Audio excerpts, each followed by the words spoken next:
Being a woman in this space, you have to prove yourself so much. Do you think that female traders have to be more in their masculine to be able to? 10 years ago, we didn't really exist like that. If I'd have just invested in Bitcoin back then, I would be a millionaire now. Prop firms have definitely done more good for the industry, I feel like, than bad. But I do feel like prop firms have opened up this gateway of what do we think of the concept of women being better traders than men? I just think stop trying to divide us. In my opinion, men are more ego-driven, whereas we're more emotionally driven. Trading when it's the world's about to end, just stick to your rules. Hey guys, and welcome back to Trader Talk. And this week we also have a very, very different kind of episode. So we are about to do the very first all-female roundtable talk. Yes, we don't have a table, but it's still a roundtable talk, okay? So I think this is also possibly the UK's first. So not even just for equity, it's just the UK's first all-female roundtable talk about all things trading, being a woman in this crazy game, and just everything that comes with it. So we have 3 amazing female traders joining me, and I will let them introduce themselves. Okay, I'll go first. It's some to your left. I'm Yanine. I kind of go by Yen Trades on Instagram. I've been trading for about 6 years now. Came through, like most people, through IML. And yeah, I'm here, still going. I'm Katie, I'm 26. I've been trading for 5 years now, started in COVID, and also the same. I joined through IML and then went on a crazy journey, but I'm here. I'm grateful for the rodeo of IML because it introduced me to trading. Hey, I'm Carla, AKA This Goddess Trades Forex. Oh gosh, I've been trading about 7 years, consistently for 3 years. I also got introduced by IML. It has been a roller coaster, but I wouldn't change a thing. What do you guys think coming from the network marketing side of trading? Because I feel like I haven't been through this. So what's it like? It's the ghetto. I think it's good because it really opens you up to what trading is. Mm-hmm. But obviously it gives you a rodeo, but then I think it's good because we don't have to go through like 3 years of hurdles. We kind of have that first initial like crash. And then we're like, if you really want to trade, you'll be like, I need to find out how to trade. Mm-hmm. Yeah, because it wasn't about trading. That's what the issue was. It was more about, let's bring in your brother, your sister, your mom, your dad, your auntie, your uncle, anyone, just get them in. And you don't worry about trading because you're going to make money from, the people that come under your upline.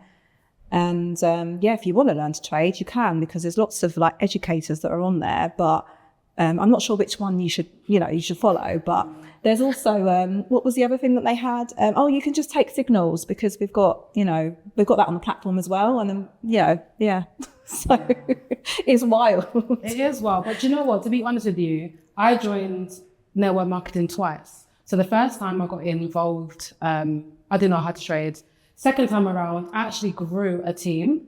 And during that time, they actually taught me how to invest my money, reinvest back into myself. So what I did with the money they gave me to grow a team, I then reinvested that into a mentor outside of IML. Said goodbye to my team. I asked them to forgive me because obviously I brought them in telling them I'm a trader, which I wasn't. But I'm glad that network marketing taught me to reinvest myself, and then that's why I'm here where I am today, because of that mentor that helped me, that guided me. So that's a spin on network marketing. Like I said, I wouldn't change a thing. Twice, yes, money has gone down the drain, but it's brought me to where I am now. So absolutely. I think with network marketing as well, it gives you that confidence, because I didn't actually go on your route and try and go through my whole catalogue of my contacts, which is what they told me to do. Yeah. But I think if I did go on that route, that would actually give me the skills that I need to be able to communicate with people, to essentially grow my own little business. So I guess in your own way, it's good as well. Yeah. See, I did network marketing, but it was a complete different company. But that, I always say, like, that is one of the skills that I took from that, was like talking to people, putting yourself out there, sales. And then I think one of the biggest things I took from it, which I'm pretty sure all network marketing companies are the same, is the personal development side of it. So like, as soon as you join, you're like, you're told to read like Rich Dad Poor Dad, The Secret, and like that opens you up to like a whole new world as well. I feel like, was it the same like in IML? I think so. I'm grateful for it because it taught me, well, it introduced me to trading. And there were definitely some things that I can say I picked up, like you just mentioned some of those books that, you know, I probably came across through, we were all in WhatsApp groups and they used to send like, you know, like the daily kind of like, come guys, let's go for it, you know. So yeah, but obviously it's brought us here. So I'm grateful for that. I'm grateful for the introduction. But I think, as you said, you wouldn't change. I feel like I would change it if I could go back, not to just to kind of. Same. Do you know what I mean? Like I feel like there were so many things that I had to unlearn to get to where I am today. You were in it for how long? A couple of months. Yeah, a couple of months, but still dabbling. I think there was like I might have the first group I joined. After a month, I was like, no.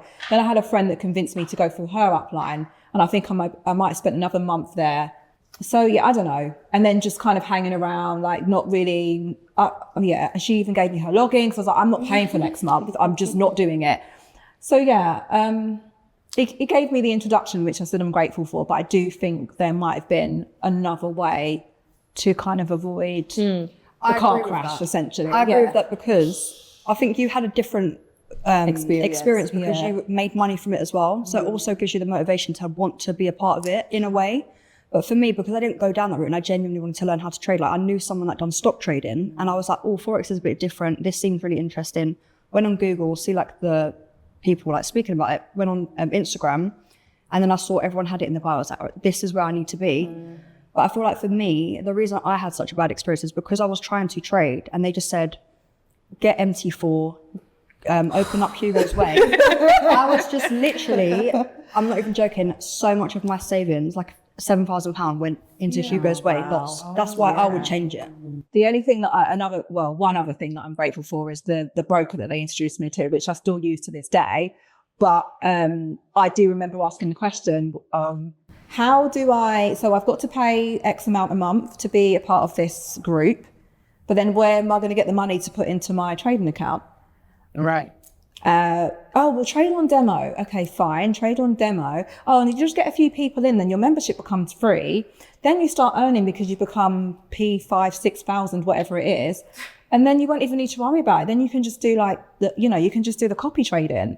You can just get the signals. And for me, it was just like, I have not taken a day off of work to come and sit here and have you tell me to do something that just doesn't make any sense. But it's like for a while, I literally felt like I was hypnotized. Like, it's a cult. It's a cult. Exactly. That's what it is. It's a cult. And they no longer exist or in the same format anyway. So clearly, people cottoned on eventually. Yeah. But yeah. I don't know how much you guys are paying, but I was paying $250 a month. Something like that. Yeah. For the average audience they're targeting, like 18-year-olds plus. Absolutely. Who does that to be wasting? That's a big money. It is. It is a lot of money. Yeah, definitely. Per month. Like, come on. Some people are not even paying, like, as a teenager, you're not paying that to your parents for rent. Like, exactly. It's crazy. It's crazy. That is a lot of money. Agreed. Oh my God. What do you guys trade? Do we all trade differently? As in pair or? Yeah. So what do you focus on? I mainly focus on gold and sometimes the indices. I say that probably just NAS 100 to be fair. I've looked at Forex pairs, which is what, when you join IML again, they say to you, oh, all USD pairs are selling, so you can sell. Yeah. So I started looking at all USD pairs and then kind of like refined it to just, I really like the way gold moves and sometimes NAS 100. So that's me, yeah. When I was trading with IML, well, not trading them, but I was actually trading Mexican pesos. Yes. Oh, wow. Oh my Okay. goodness. Volatile as Yep, and Turkish lira. Wow. memories. I would never look at that now. No, but I feel like that's do they call them the exotics? Are they the Exotics, exotics? yeah. And like realistically now, like we never speak about exotics. Never. Never. No. So yeah, I was trading that, and then obviously when I did buy a course and stuff, I then transitioned to GA, GU, Euro USD, and then the last 2 to 3 years I've been focused on GJ, UJ, and since December last year I've been trading US 30. No. The beast. You can tame that beast. Okay. Wow, I've been through so many pairs. Oh my gosh. But right now I've found out that NAS and S&P 500 are my go-to. So I'm in business Okay. now. I was a GU girl, I was an EU girl. But looking at my stats over the last year, it's telling me they're not my profitable pair. So S&P and NAS are my number one. So I'm running with it now, literally. Focus, tunnel vision. What about you? What have you traded over the time? So obviously I started with crypto. Oh, yeah. Lost I like a bit of Bitcoin sometimes. shitloads of money. Well, you know what it is? So I started trading crypto in I think it was end of 2018. Okay. So this was pre-Bitcoin hitting 10K. Mm-hmm. And I'm like, the amount of money I put into Hugo's way and gosh, lost another Hugo's day way. trading. Wow. If I'd have just invested in Bitcoin back then, Yeah. I would be a millionaire. Absolutely. Back then, for sure. So yeah. it's very young. So It's very sad. sweet. Yeah. But yeah, so did that, and then I moved to Forex. So my first live account, I put $2,000 in a Forex account. I think it was Hugo's way again. And I was just trading GU and GJ. GJ at the start. Literally at the start. GU and GJ. I used to trade them together though, whatever I placed on GU. But they used to move the same. They don't really correlate as much anymore. But yeah, I've been through flipping loads. I was trading AU for a bit, EU for a bit. But I've always gravitated back towards GU. Like GU is just Your pair. my pair. Like I love GU. I love a bit of GU. I think it's interesting as well because obviously you're like similar to me. You've transitioned to indices, and that's the aim I'm going for. How do you find it transitioning from like Forex to indices? It was all right. I used to trade indices about 3 years ago, and then I went to Forex, and then I'm back again. But I'm trying to think. It was a straightforward transition. To be honest, I had to take some time out to say goodbye to GE, and that was very, very emotional. I had to accept that you don't serve me anymore. Yeah. But it's straightforward. I feel like it's working for me. It's like, yeah, especially this week, it's been, crazy. It's been amazing. So. And you trade gold. Like I'm scared of gold. I'm scared of gold. Oh, wonderful. Why? I love gold. I have PTSD from that as well, during COVID. I have PTSD from GU, I'm not going to lie. Really? Wow. And I think that's probably because it all stems from IML. It was the first pair that I ever made a massive loss on. And this was before prop firms. I made, in my early stages, I think I made 4K, lost 4K, but I made the 4K in increments over time and lost to 4K just like that, as you do. Yeah. And this was all on GU. And I just find for me, what I like, why I go for gold and NAS 100 is because I feel like it's either going to go to your stop loss really quick or you'll take profit pretty quickly as well. And I prefer that. I find that for me, the Forex pairs, maybe not so much GU, but the other pairs move a bit slower. Like I've been in EU for days and I'm just like, what is going on? Yeah. And because I'm more kind of I'm not a scalper. I'm not really, I will hold trades overnight if I think it's worth it, but I just feel like gold will move 200 pips in, and that's usually what I'm targeting. Yeah. So, and the same with NAS as well, to be honest. And you have some really big swings, even when price is ranging. I'm not really I don't like trading in a range really, but sometimes gold can range 300-400 pips and you can still catch really nice moves. Yeah. So, and like what Carla said, like looking at her stats, for me, I went over my stats. I looked at all the prop firms that I used to trade, one accounts that I've blown, and I just went through it with a fine tooth comb and realized that actually gold is my most profitable pair. That's amazing. Yeah, gold pays my bills. I agree though with that. Like I was saying to you, Mads, before, like US 30, like if it's going to hit your stop loss, it's going to do it within pretty quickly, 30 minutes. Yeah, if you place that absolutely. trade. And when it's off, like it shoots to the moon or it crashes. So I think that's what I've learned with US 30. At the minute, it's not been serving me too well. But I think right now for me, I've noticed that I like to hold trades like 1 to 2 days. Right. But I feel like at the moment with US 30, it's more for scalpers. Yeah. It's summer markets at the moment though as well, isn't it? And I don't think with me actually, because what I am doing is learning a new pair essentially. Like December to now, it's not enough time. Like when I've actually thought about how much time it got me to understand like GJ, for example, it took me like 2 years to understand it properly. Yeah, you do need So that I need time. that time as well with US 30. And I feel like given this summer markets, for me, it's just not, I'm not used to the transition. Whereas with GJ, I'd be like, I know how to trade it in summer. Yeah, because it's your first summer trading with that, isn't it? Yeah. So you're learning how, basically the character of how a pair moves, like you're relearning that through doing US 30. I think you've got to give it time. And that's the same like with gold. I've been trading gold since probably, I'd say 2020. So, and before that with GU, maybe if I gave it a chance, I didn't really give it a chance. I made the big loss in my first, year of trading and thought, I'm not trading. It's PTSD. Yeah, it is. But I've given gold my time. I understand it. I mean, I almost look at it like, for me, I like to kind of stick to one pair, like being monogamous. Yeah. Essentially, because I feel like, I love that. We're loyal. yeah, I'm loyal to my pair. I really am. So sometimes when I stray a little bit, it kind of comes back to bite me. I do hear that. Sometimes it does. And I think it's like, for me as well, what I find I do, if I'm trading more than one pair, I start to look for correlations. I start to say, okay, cool. So the last time I was selling gold, NAS was going up. So and these are just old habits. Like, I know better, but I'll still end up doing that. So I try my best to just stick to gold, and sometimes I may dabble with NAS if I can see, like this week gold has been ranging a bit, so I've got a nice trade on NAS. But I said I'm not going to be in the markets looking for it all the time, because if I do that, I can't focus on gold, because I just can't analyze more than one pair at a time. And one pair can serve you well. So I think over the years as well, there's so much you actually learn with a pair you're trading. I think that's why like having like a minimal like 1 to 3 pairs is all you need. Because if you're like really learning that pair, you're learning yourself and you're changing as you grow. You're evolving. So is that pair. It's changing over time. Definitely. And I think the most important thing is when you actually study a pair, it doesn't matter if it's now or in 5 years, markets are going to change. You're going to change. And if you can just really understand that pair, you're going to go more further with it. You just got to give it time. It's the same as like going to uni or college. You're going to give it years there. Well, this to is get it. a degree. So you should do that with trading. But no, I agree. I just had a discussion with a institutional trader who's been in the game for like 22 years. Wow. And he said like he knows traders that have been in the game for 40 years. They're now relearning the markets because the market has it's changed. So if people that have been doing this for their entire lives are still learning how the market moves, who are we who's been in the game for 5 to 10 years to say that we know and we're an expert within the market, because it's constantly changing.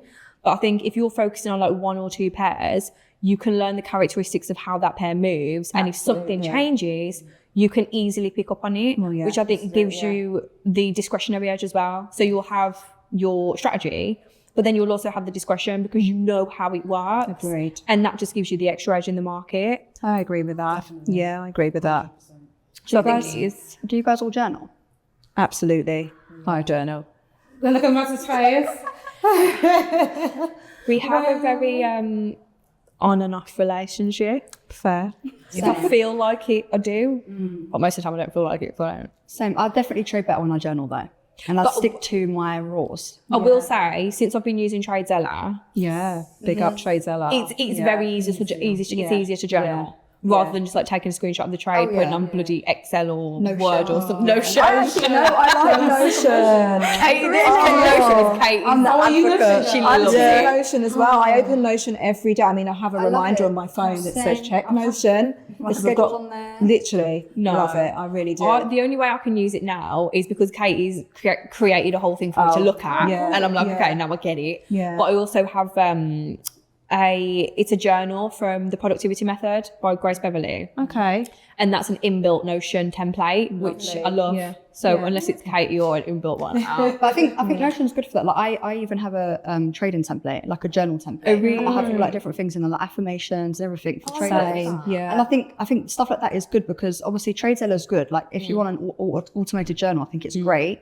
But I think having to do it yourself, it's like if you really want it, you'll put the information in there. Yeah, that just makes sense. Agreed. I'm And just very TradeZella, backwards. and I like TradeZella more obviously for the stats. I do journal there as well. In fact, no, I journal there. I use my Notion as like a kind of a go-to to kind of, do you know what I mean? Like I write my notes, mental dumps, and then with TradeZella, I feel like that's my final piece. I submit it, and it's I love that. And it's nice. You can just see like how you're actually doing, just like looking at it. Yeah. Okay. yeah, definitely.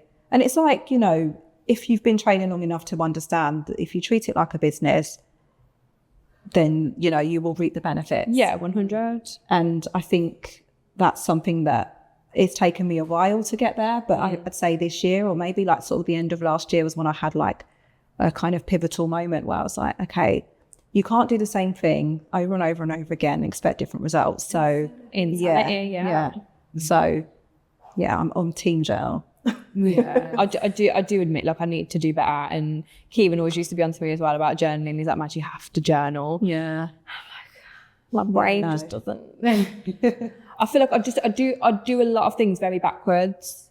And I don't know if it's, so I've recently found out that I probably have some type of autism on the spectrum somehow. Okay. Because a lot of things I can't explain why I do it.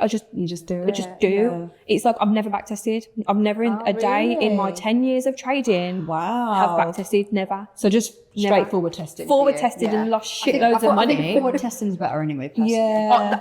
I'm advocating forward testing. I well, both for me, but yeah, I mean, forward testing is great on demo. I mean, obviously, mentally, you're not in the same place you would be, like placing demo trades. But I think back testing, because it's like you said as well, when you have learnt your pair and you understand it, it tends. I mean, I know markets change, but for me with gold, it does the same thing over and over again. Yeah. Doesn't matter if it's in the 200s, in the 2000s, sorry, or when it's hitting 3000, like, it does the same thing. And just going back to journaling as well, like, if I can say I'm going to open my journal and look at what I was doing this time last year or what gold might have been doing this time last year. Yeah. You know, even some of my screenshots that I look at, I'm like, oh, I was in a sell. Why was I in a sell? That was a bullish. That was clearly I still would have, you know, hit profit, but I look at the bigger move and I'm like, well, but if you just waited for that, you could have got in, you know, That makes sense. So I think back testing, forward testing. Yeah, I'm I want to add on to backtesting as well. I feel like my personal opinion on backtesting and forward testing, I think backtesting is good to test your strategy. Absolutely, yeah. And to just understand how the pair moves, what time it moves. Agreed, yeah. The volatility of it, just that type of stuff. Yeah. But with backtesting, I feel like you can look at the market and be like, right, it's going down. Let me start here. And then you know it's going down, so you're going to be looking for downward movement. Whereas when you're obviously in real life markets, You don't know what comes next. Yeah, like you have real emotions, and it's the same with demo. Like you're going through real emotions, real experiences. Like, you could look at the day of the back test and go on Forex Factory and say, oh, this spiked because there was news. Yeah. But when you're actually going through like emotional changes, I think that's more important to a trader's journey. Agreed. Yeah. Yeah, definitely. That is a good point, to be fair. But I just feel like as well, markets change. Like I said, like these traders that have been in the game for 40 years, if they're back testing from price action like financial crisis, pre-Twin Towers, Pre-COVID. yeah, it's very different the way the market moves. Even now with Trump being in power, the markets are moving so differently. Yeah. If I backtested this time last year on GBP USD, it would be different. Obviously, summer markets are summer markets. It's shit conditions right now because everyone's on holiday. But Trump markets are very, very different to what I'm used to without Trump being in power. I don't know if it's like that with you guys as well. Is that, how did you find trade? Because you obviously were trading when he was in power before. Yeah. Do you find it was very different or? I feel like when Trump was previously in power, so that's what, 4 or 5 years ago now? Was it 2016 to 2020? 2020. Yeah. So it was 2019, 2020 was when I started trading FX properly. So, yeah. So I don't know if it's just that I just wasn't as aware. Agree. Back then. But I feel like, I don't know, like between Biden being in power and now Trump, that was kind of like my pivotal moment of trading. I think when Trump was in power the last time, I was just still very up and down and trying to figure out my strategy, finding that discipline and that consistency. Yeah. So I think now it's like, it's just completely new. So I don't know. I just feel like Trump markets are just Trump markets. Like you can't explain what it is. It's just different. Like there's no time in the past where you have social media platforms that can affect how the markets move so drastically. Well, like Trump can tweet and that moves the market. Happened to me in I want to say maybe 2020. I remember I was this is when I traded GU, and I just remember looking at my phone. I was in a cell, and then all of a sudden, I made £800. I was like, "That's my car insurance." Yeah, literally. And then when I checked, I didn't understand what happened. He had tweeted. Yeah. So I was like, well, that was unexpected, but So I'll take it. I'll take it. Yeah, Literally. yeah. But I think now, obviously, that was at the beginning of my trading career. I'd be more aware of, I wasn't aware of what was going on. Yeah. I didn't know that, he could cause volatility like that. I had no idea. Whereas now maybe you might think, oh, okay, yeah, Trump speaking. Stay away. Yeah, for sure. But it's like it doesn't even need to be a scheduled random thing. No, that So was would you very say random. that traders need Twitter? I'm not going back to Twitter. I'm not going back to Twitter. I've got too many accounts. I'm not throwing another one. Yeah, I hear you. Twitter is very toxic as well. Okay, that's on my portion. It's good to see what Trump's saying, though. No. It's good, but you don't know when it's going to happen. Like you'd have to have his tweets on notifications to know. And even he'll say it within 2 seconds later. It's too late. It's too late. That's true. It's like a couple of weeks ago, the markets just went crazy out of nowhere, and I was like, "There's nothing scheduled. What's going on?" So I googled it, and there was talk of Trump getting rid of Powell. Oh, yeah. I remember But then that. 5 minutes later, it was no, he hasn't said that. That's not in the plans within the next 6 months. That was just speculated. But that moved the market. And it's like, pre-social media, we wouldn't have these types of things. So I think, like, just taking it back to the whole backtesting thing, like, backtesting is great to kind of get a grip on your strategy and know if your strategy works. But in current time, it might not work like that. It's good for some reasons, but then some reasons, it's like there's a lot of misinformation. Definitely. 100%. Yeah. 100%. A lot of people it's just a platform for people to talk. So everyone's got an opinion, right? Yeah. So I've got Twitter. I don't really use it much. And I'm not to say that I don't pay attention to news, but I'm not really I'm not scared of news. I think I used to be. I think we all were especially going back to IML. It's like, don't trade red folders. Oh, yeah. Yeah. Whereas now I'm like, well, news just pushes price into the direction that it's going anyway, or news is already it's already written in what price is going to do. Yeah. So I'm kind of a bit, I know some people are like, I held a trade through NFP last week. So did I. Yeah, because it was the best trade I've had all year. It was obvious what it was going to do. And I know sometimes there's that thing as well. It's like, oh, if it's obvious, if it's too obvious. I'm guessing these two didn't make money from an NFT last week. No, I didn't. I was outside. I can't be outside and trading. Got coffee. Got coffee, so I couldn't be on my phone. Oh, yeah, no, fair enough. Yeah. But yeah, no, ultimately it would have been like, oh my gosh, no. And then to be honest, if you don't, if you look at what, for what gold did last week, if you wait for NFP, you'd be waiting for nothing, because there was literally, New York was choppy. There wasn't really much. I think it pushed up again in the evening at like 9 o'clock. But for us, I mean, over there, 5 p.m. in New York, but for us, 9 o'clock, like, who wants to be in the Market's about to close for the weekend anyway. And it pushed up. It did. Yeah. But, I just kind of feel like, I think everything comes with time and experience. And, in the beginning, the things that you're told, you realise, actually, it's a load of shit. Basically, yeah. But it's like, look, taking it back to a discussion I had earlier with the institutional trader, they laugh at us drawing lines on a chart.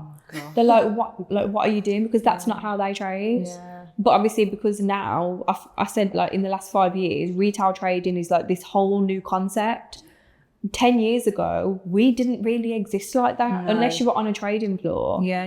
It just wasn't like that. There wasn't a lot of accessibility as well, is it? So exactly.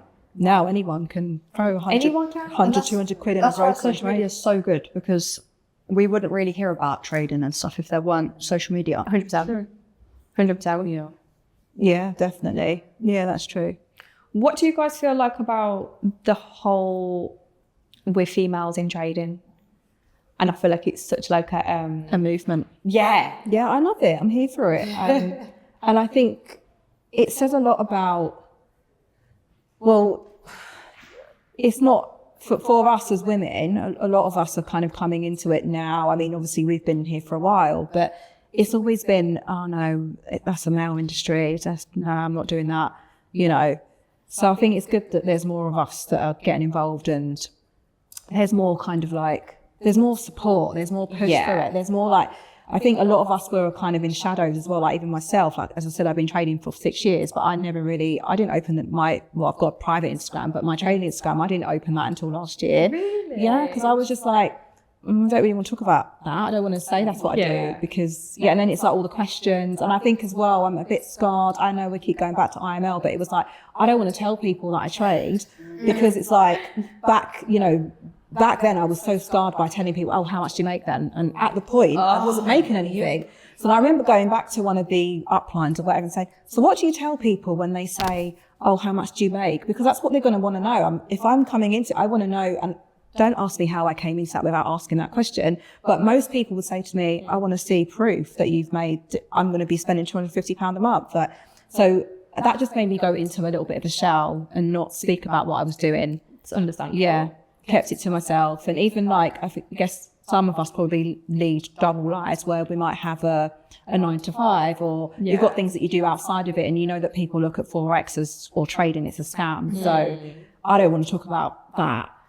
You know, so I think it's good now that there's a lot more traction and a lot more push around, trading and women getting involved and stuff. Yeah. See, I'm the opposite. I love telling people I trade. Oh. Because then people have just seemed like so intrigued. They're like, really? Like, so I went to a party a few weeks ago and someone asked me what I did, and I was like, I'm a Forex trader, I like to work for myself. And they were like, how do you do it? Yeah. It's like you've got the holy grail, like, oh my God, like you work for yourself. And they're like, oh, so like, is there really like insider trading? And I'm like, okay, right, that's not how it works. Like, I find it really intriguing and interesting to talk well, I definitely do now. And that's why, as I said, I've decided to open my, it's how I've met you. Yeah. Right, those are the things that I'm grateful for. But I think up until that point, I don't know what it was. Maybe, as I mentioned, having that pivotal moment in my trading career, but I said, you know what, I'm going to start talking about this.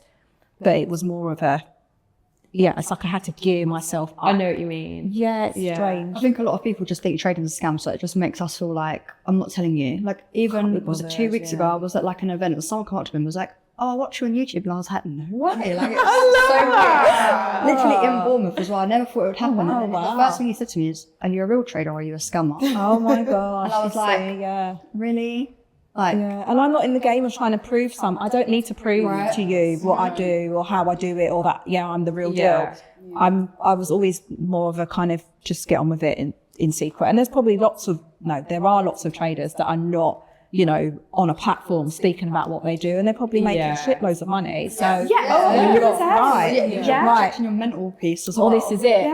That is it. Exactly that. Yeah. I go through phases where I'm like, and I say this to you all the time. Yeah. Like, she doesn't want to be on social media. I don't. And I like social detoxes. I think they're very important. They're very needed. Absolutely. Yeah. But when we're in the position we're in, where we actually want to like bring female awareness to like this can change, like especially if you're a mum like myself and others. And also just like, this isn't just for men. Like, there are women that can do it, and even for the men. Like, I think a lot of men, this is just my opinion, I'm very big on psychology and trading. I feel like a lot of men don't touch on the psychology of like side of trading, whereas a lot more women do. Because in my opinion, men are more ego driven, where we're more emotionally driven.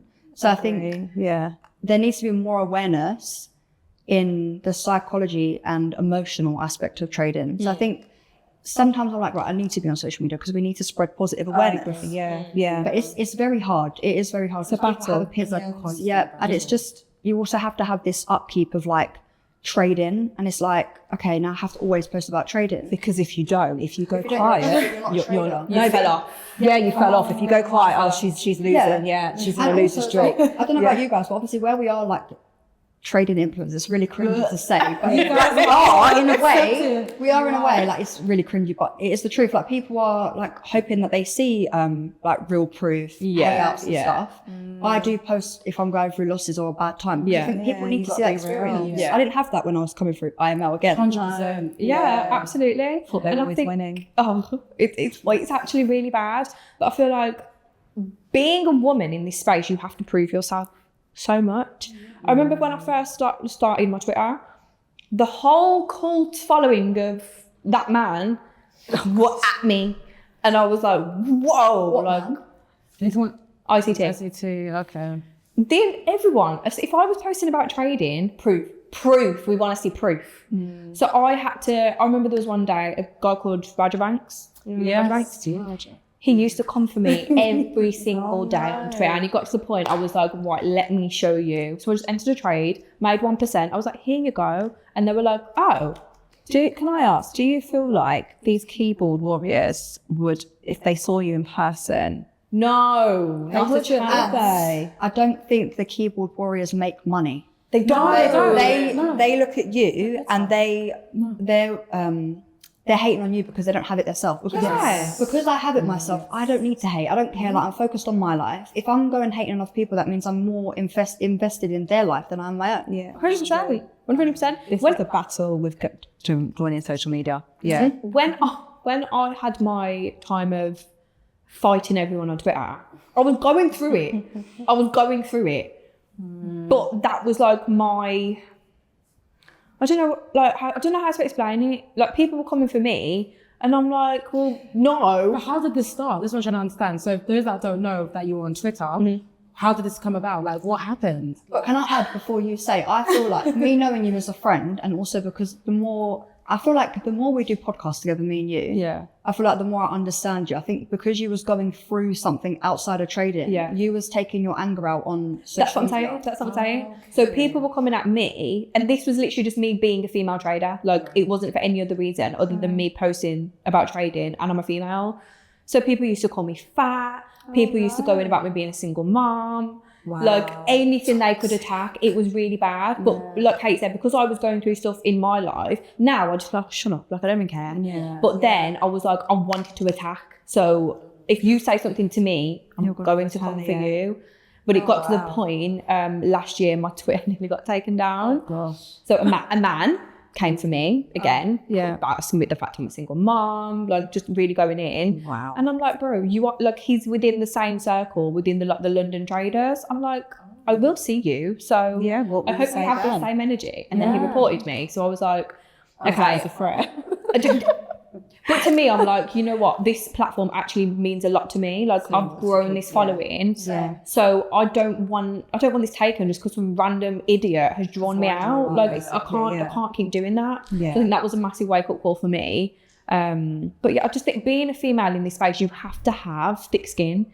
Like, you have to be able to hold your own, because if you can't, I think just trading in general will eat you alive. But then going on to social media as well, you have to be able to hold your own as a female. What do you think about, there's a lot of this around on socials, masculinity, femininity, whatever. Do you think that female traders have to be more in their masculine to be able to... You have to be in your alpha. And like, we say this all the time, because we're like single parents, we're running a business and we're trading. I think you can't be in your feminine when you're like making money. I don't like you. But this alpha. You're an alpha. This is something unless you're doing like, unless you're using your beauty and you're using your femininity, I don't think you're using your alpha. I personally think. What do you think, Carla? I feel like you're using if you're aligned with the markets, you're using your intuition, and that's femininity. Yeah, that's true. But in terms of, you say masculinity, what does that come down to? Like, I'll say like, just like actually sitting there and having like the confidence, the drive, the ambition to stick it out. Like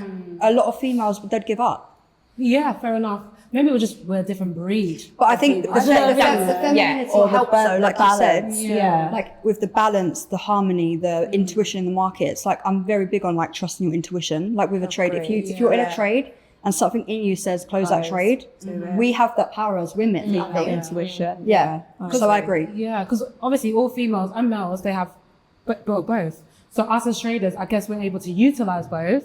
And then, the ones that don't want to trade, I guess the females that don't really want to go down that route, they're balancing more to their femininity. You get it? So I guess it goes hand in hand, really. Yeah, it does. Yeah. A nice balance. I think I'm, like, we speak about this all the time. I think I'm at a place now where I've had to be in my masculine in every area of my life just to hold my life together. But now I'm at a place where I'm like, I'm finally healing. Now I want to be softer. And I think that actually is helping my trading, because I think when I'm so alpha and like masculine, I'm like, I'm kind of like, I'm fighting. Like I want to itch. I need to feel some type of adrenaline. Completely And stuff. natural for you to be that way. Exactly. But now I'm kind of stepping more into the feminine. I feel like I am more like in tune and like in flow with everything. So I think it's difficult because I always used to say you have to have that masculine and the ego to be a trader. But now I'm like, I don't want to be like that. So I'm finding, I don't know, like I'm just on like a journey of growth and like getting into I just want to feel feminine. Off that, I have a question as well, because I don't know about you guys, but I like have this whole like 90% of the time, not if I'm out and then my alert goes off, I'm really big on alerts. My alert goes off and I'm like, right, price is here, I'm about to jump in a trade. I'm not going to do it then. But if I'm at home and I'm like, let me pull up the charts, I have like a whole ritual. Like I'll really sit there, like center my piece. I like listen to like lo-fi, get a little Palo Santo out, like really get in the moment, write some affirmations down. And I feel like that's, again, like femininity. Yeah. And I feel like a lot of men probably wouldn't do that. What do you guys do to like prepare yourself, or do you just jump on the charts? I'm laughing because I love that, by the way. I do that in general, but not before trading. So if my alert goes off and I'm doing something, I will be like, okay, let me look at the market. I won't do any ritual. I'm just trying to think. Not really. I'll put some music on when I'm at home, chill, get into the zone. I do speak to myself, like, you're going to stick to your rules today. Yeah, it works, it doesn't work.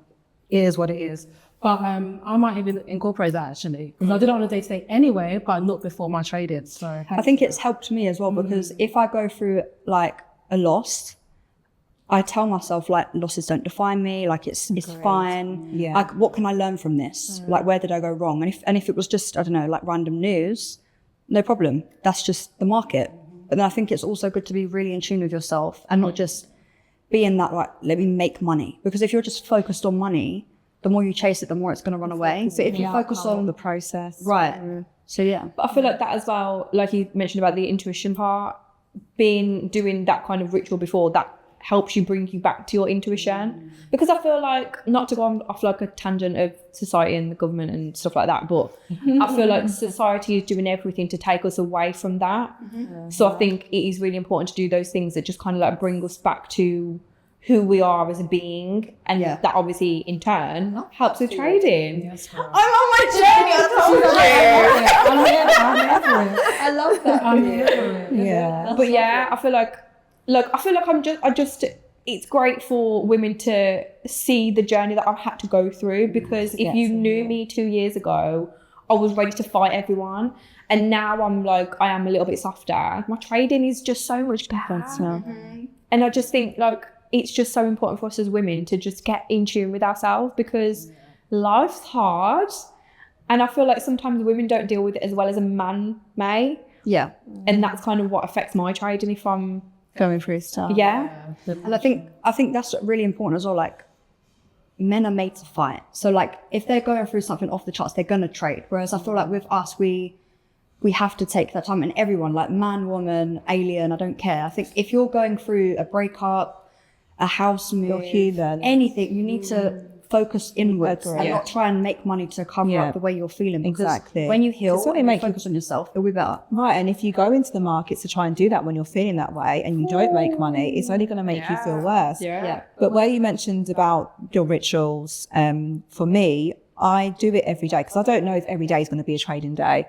But I stick to my ritual where I get up most mornings. You probably see me. I get up most mornings. I will get to the gym by 6, and that will be how I start my day. Lately, I don't know if it's actually in the last 6 to 8 months, gold starts moving when I'm in the gym. So sometimes that doesn't go very well, but I have to get myself grounded to be like, okay, you haven't missed anything. I sometimes have to tell myself, and I know Carla's probably seen or heard voice notes from me when I'm like, there's a whole country that are still asleep. Just chill. Later on, when it's New York, or maybe between 10 and 12, sometimes I notice that gold can move then, like just chill. But because I'm up from so early, and that's another thing as well, like when you're trading Forex, you've got 24/5 basically. So you have to be really picky and choosy with the session that you are going to trade. But back to the rituals, yes, I will literally, like what you said, I will say my affirmations, I'll go back to my Notion, I'll consult what I put in there and just make sure that I'm sticking to my plan and my rules. And I may not take a trade that day, but at least I can say I'm grounded and I'm ready if a trade opportunity presents itself. So, because I think that sometimes I set alerts as well. There's been times where I set an alert, it gets me into a frenzy and I'm like, oh, the alert's gone off, I'm nowhere near, I can't do it. So, I set less alerts now, whereas before my alerts were going off like crazy because I was more looking at price cross in a certain area and then realizing when this was happening a few months back, it's because gold was in a range. I don't like trading in a range. I had to find out the hard way.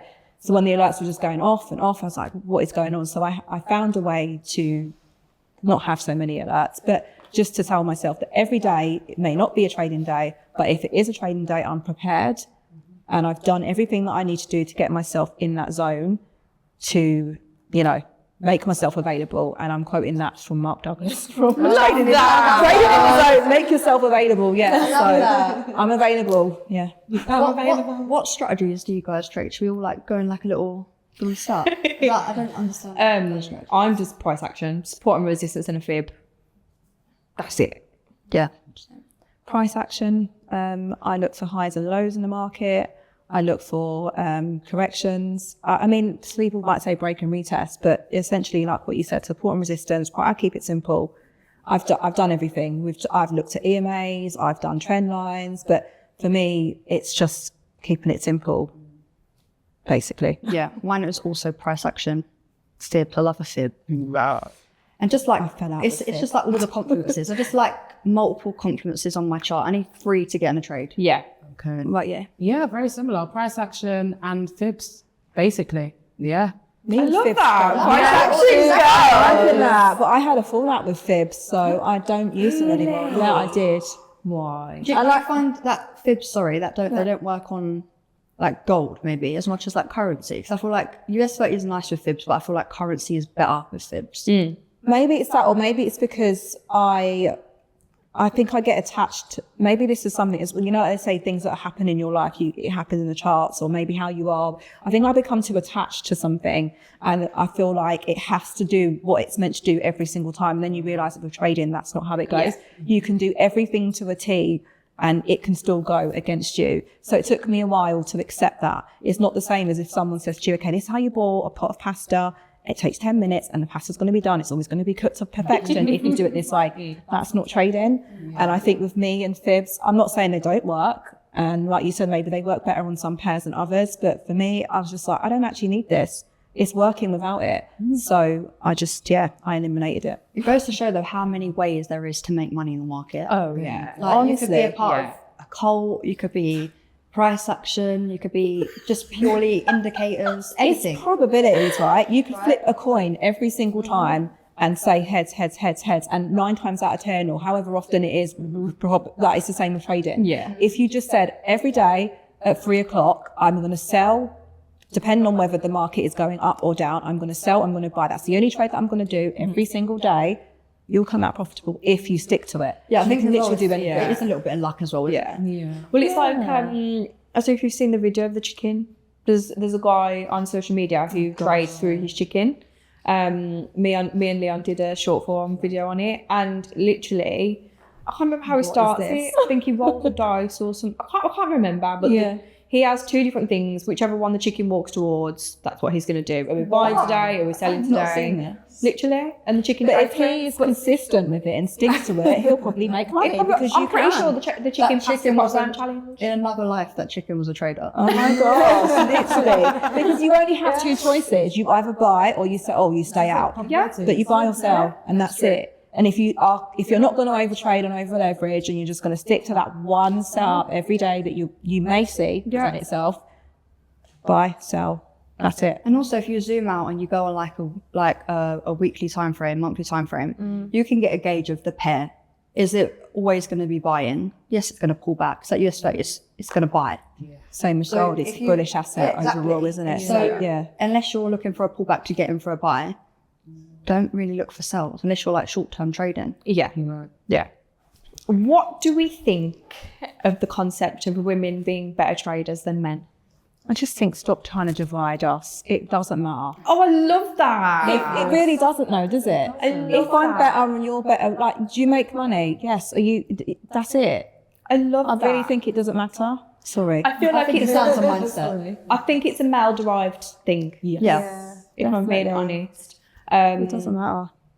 My old answer to something like that would be, as women coming into trading, we must have an ego, which I do think to get into something like trading, you have some type of ego. It's a male-dominated industry. Because so I get that, yeah. You want more from life, and we believe that we're crazy enough to enter the markets that are so crazy that is literally run by the banks and politicians and A male-dominated monetary industry. policy. Yeah. To get into this, you have to be some level of Crazy. batshit Insane. crazy and have some type of ego, I feel like. What they call us psychopaths. But we genuinely are. Yeah. Got to We be genuinely crazy. are crazy, because this is crazy. Like, we are going against every ingrained natural emotion, Inside. societal expectation, Yeah. As a woman, yeah. especially as a woman, especially as a But woman. this, I'm not trying to say for men it's the same though, right? Because essentially what you're doing is something that we're not That's what I ingrained mean. to do. That's what I No mean. one is. But men having know. egos is expected. A woman having an ego, it's not as expected. I think as well though, it puts more pressure on a woman, because if we look at things like, let's go back like a couple of 100 years, men are meant to work. Women are not meant to work. So like, one being a man is going to do this, he's going to do the trading, but then it's also another thing of this woman she's got to also put herself in that category and chase the money essentially. But she's also got to make sure that she is comfortable enough to trade in this industry. So I think we have a lot more pressure. Oh yeah, 100%. 100%. Yeah. Because as women, we're just we're emotional. So coming into trading, Very so emotional. what are you thinking? Talking about emotions, how do you guys find it through cycle changes, the monthly, I don't know, like, you know, you have like 1 week in the month where we're like so emotional and we're just like wrecks. How do you guys find it through like emotional changes and stuff? Like I keep mentioning, I am really on this like journey of growth and being more feminine, you know, in tune. The more I pay attention to my cycle, the better I am as a trader, because I know that week before that week hits, don't fucking talk to me. Yeah. So me trying to trade with those level of emotions in the market, Not good. I don't know how I don't throw my laptop up the wall. Yeah. So I'm learning to just take a bit of a step back during that week. I think for me, I notice the difference for sure. But I think how I stay regulated is by going to the gym. And I know, Same. Yes. And I know there was lots of theories about women, whether we should be lifting or doing anything whilst you're on your period, blah, blah, blah, whatever. But for me, I try to keep consistent. I go to the gym a minimum of 4 times a week just to keep my sanity. Hear it. Yeah, 100%. And I'm just more aware, like, or if, like, for example, if I'm a little bit more emotional and I'm like, I'm really waiting for this trade to hit a certain area, if it's already profiting and I'm going to close. And sometimes it annoys me because I close and I'm like, oh, it did go there. But I just kind of go with what my body wants to do. Yeah. Rather than forcing things. And if I don't feel like, even with the gym, I mean, obviously, as I said, I will go a minimum of 4 times a week, but there might be like, I might modify it a little bit, or I might do it maybe like a lighter workout during the time that I know that I'm on. But that's taken time and experience to understand that and again, if we go back to 6 years when we first came into trading, did you ever think you was going to say to yourself, oh, maybe I shouldn't trade on my period? Did you ever think that you were going to consider? Crazy. Yeah, like literally, I never considered that, oh, maybe I shouldn't trade when, you just don't get taught these things. These are just things that you have to teach yourself. You have to learn basically. it, You just yeah. have to learn it just by going Yeah. through it. So, 100%. yeah. But I think this is why it's so important to have platforms like this that showcase women, because not enough women even talk about these things. And not just in trading, in general. In general, life. in Yeah, it's only general. really now, like even women in sport, like I have a sporting background. So I remember being a teenager and having to hide that you're on your period. I wouldn't tell my coach that because it's embarrassing. But now it's like, no, women are talking about that and girls are talking about that a lot more. Yeah. And it's not something that you should be ashamed or embarrassed of. And now coaches even know, like, okay, maybe I need to modify your workout this week or, you know, what you're doing, because essentially, period is serious. So it is. But it's always been something that's just like, okay, don't tell anyone. Just carry on as just normal. get over it. Just keep pushing through. Yeah. I really struggle with the emotional changes and all of that because I have PCOS and endometriosis, so I don't have a cycle. Whereas, like, you know, people know when they're coming on their period, they know they're weak, they're going to be depressed. Right. I don't have that. So I'm like, if I'm feeling extremely emotional, let me just not look for a trade, because I know if I take a loss, I'm going to be 10 times more emotional than like normal. But I really agree with you in the terms of the gym. The gym has been my safe haven, and I feel like anyone that's trading should be working out. It doesn't matter if it's a walk, the gym, a sport activity, it doesn't matter. Yeah. When you are emotional or you're feeling negative or you're having a down day, going to the gym is going to naturally release your endorphins and you're going to be happier. Yeah, I agree. Yeah. So touch on what you said, Mads, about now that you're in tune with yourself. I've recently become like that. So during my cycle, I wouldn't go to the gym for the whole week. I would stay at home, I'd do some stretches, and that's about it. Right. And trading, usually NFP used to sync with my cycles. So I used to play NFP. Imagine. Or the full moon. I'd be like, it's a full moon, it's an FP. Do you know what I mean? It's not my hormones, but when I deeped it, it was actually my hormones. Mad. Crazy. So now I accept it. I'll still trade through it. And I just got to stick to my rules. That's basically it during that time. If I don't stick to it, then I know what time it is. Yeah.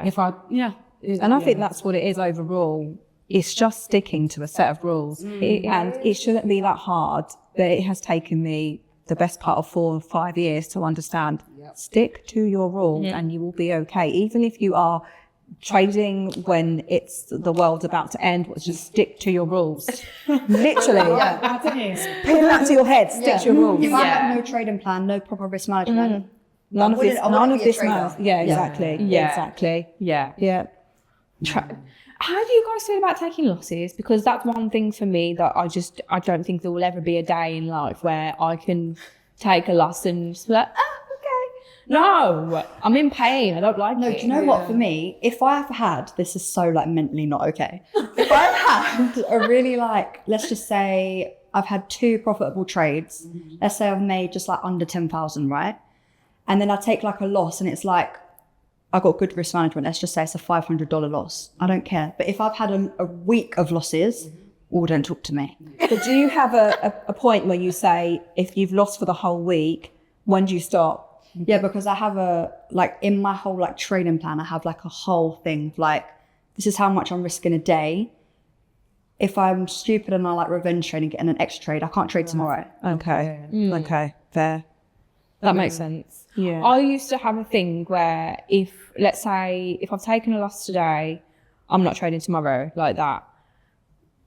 But I've actually found getting straight back into the market actually does me more justice. If I long it out, when I'm eventually back into the markets, I have that fear. But if I just jump straight, it's like when you fall off a horse, they say just get straight back on. Straight back on. And I always I now think of trading like that. Like if I take a loss, I'm like, right, okay, tomorrow we go again. Yeah. I can't take that day off, because then if I miss a trade on that day, I'm more pissed off than if I take a loss that day. Does that make sense? I'm with you. That's the same as me. Yeah, I agree with that as well. And I think it's more about, okay, there's this thing your edge. If your edge presents itself, take it. It doesn't matter if, for me, I think, again, this is going back to what we were taught with IML. It was like, if you take a loss, you need to heal, you need to recover. Take a day off. Or, Grow up.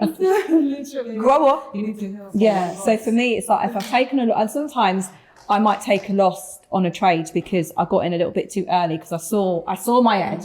I got in a bit too early. Yeah. So if I've taken the trade and it's come back to where I wanted it to go, I'm going to enter again. Yeah. So so I kind of feel like, do you take the loss on the chin? As that kind of was your question. I sometimes do get a little bit like, oh, great, but I've learned to not take it personal anymore.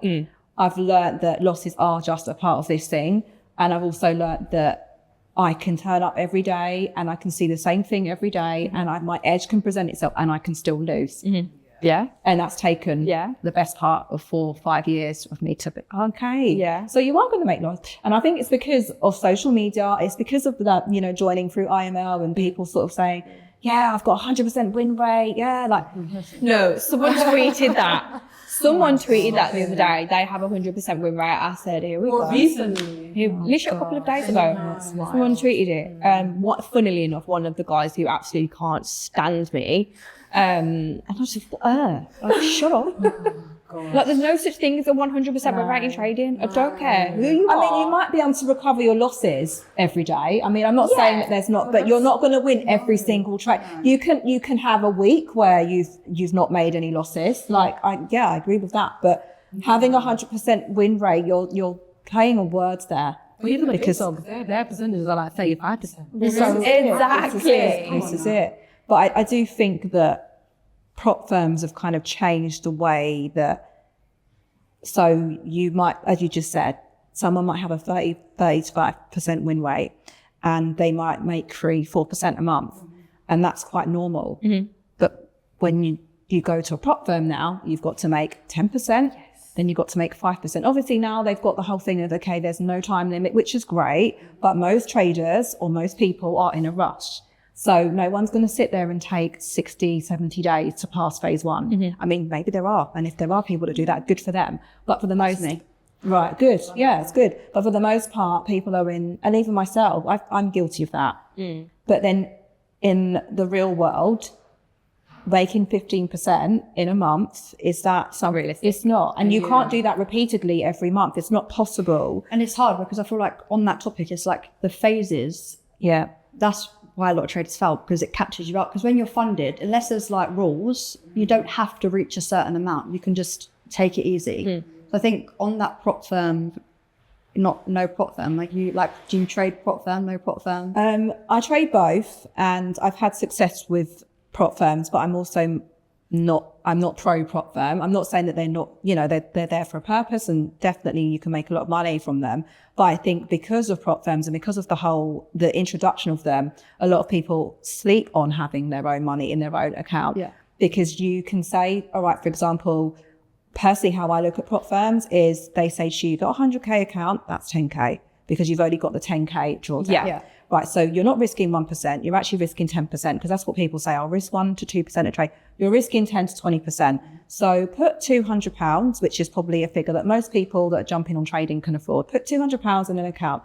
If you know your strategy and you have a successful kind of win rate, anything from 50 to 70%, and you risk 10% per trade. So if you've got £200, risk £20 per trade, or I know I always talk in pounds, but dollars, whatever, you will be able to get that account to a significant amount that you'll feel comfortable with to withdraw. Because let's be honest here, like the average UK income is what, 35 to 37K, Something like that, which is probably somewhere between, I don't know, £2,000 a month. If you've got a £200 or $200 account and you're risking £20 to make, I don't know, 3 times that amount, 60, that could be someone's daily rate. Yeah. Right. And then you do that 3 or 4 times, you withdraw at the end of the week, that's £500 or whatever it might, my maths might be off there, but you know what I'm trying to say, right? I love a prop firm because I feel like it's installed risk management into me. That's one thing I'd say about prop firms. And I think the one thing that I would say is bad in my mindset with prop firms is you'll definitely get this, like going from like a 200K account or like having multiple accounts. You're not making, I don't know, like 7-8K in one trade on personal, unless you've got money in your account, or you've got like a big lot size, very tight stop loss, and it's moving quick, like gold, US 30, something like that. So I think prop firms are very good for like new traders to understand the risk management, understand yourself a bit more. The rules are there to help you, but a lot of people don't follow rules. They like to just do their own thing. But again, there's a lot of dodgy prop firms out there, so you really have to find the right one. I agree with that. Yeah. Oh yeah, I feel like prop firms have definitely done more good for the industry, I feel like, than bad. But I do feel like prop firms have opened up this gateway of scammers. So obviously we had scammers pre prop firms, but now it is absolutely rife. Like you don't know. Even the biggest educators that we know, like I'm not going to say any names, but how do we know you really trade? And a lot of prop firms team up with people, and I know this. They seem like they're like, let's put your name on that payout slip. And you just don't know who to trust. So 100%. And this is why I love Equity Edge so much, because they're so real about everything, like through the struggles of being a prop firm to just like doing things to help traders. Like you really have to be careful about which prop firms you're going for. Agreed. And I won't say any names, but like you say, there are prop firms out there who will onboard influencers, give them a payout certificate. They have not had that payout. no, never. And it's like a scammy prop firm, a scammy influencer can come together and create an entire following and fuck so many people over together. Have you guys had a denied payout? Because I did at the start of the year, and the way that knocked my confidence and made me go and trade until take losses, question if I still want to do trading. After getting that denied payout, I then went and got 100k on FTMO, blew it straight away because I'm trying to make money back. Yeah. I sometimes think that can be a tactic. I'm not saying all prop firms, but that can be a tactic to derail you.